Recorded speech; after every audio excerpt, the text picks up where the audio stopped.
Hi, it's Kierfin Low-Bates here, and this is a third follow-up on Vincent Lichtenberg's question about contracts being able to deploy other contracts. So in the previous video, I talked about a reminder that Thomas gave me that indeed contracts can launch other contracts, and he mentioned the create2 opcode.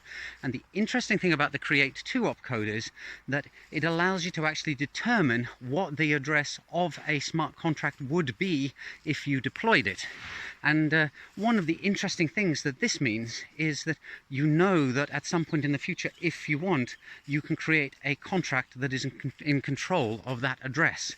And this has some funny results. For example, you could send a bunch of ether to that address, and now it's sitting there as a balance for that address, but nobody can get their hands on it because nobody has the private key to that public address.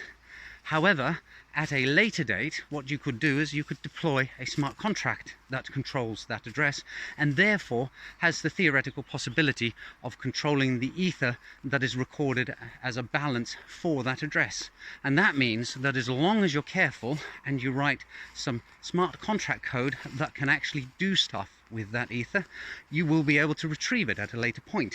So I find that kind of thing rather amusing, that you can fire some ether that it looks like it's basically gone out into no man's land and can never be retrieved, and then later if you deploy a smart contract that, for example, has as its one instruction when this function is called by this address, then transfer your full ether balance to that address, that would then allow you to retrieve the ether at a later date. And there's all sorts of other funny things that you can do with that, but that is the clearest example of how unusual the create2 opcode is, and some of the weird and esoteric opportunities it gives you.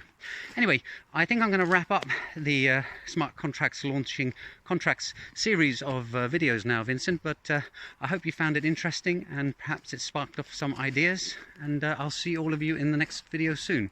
Bye for now.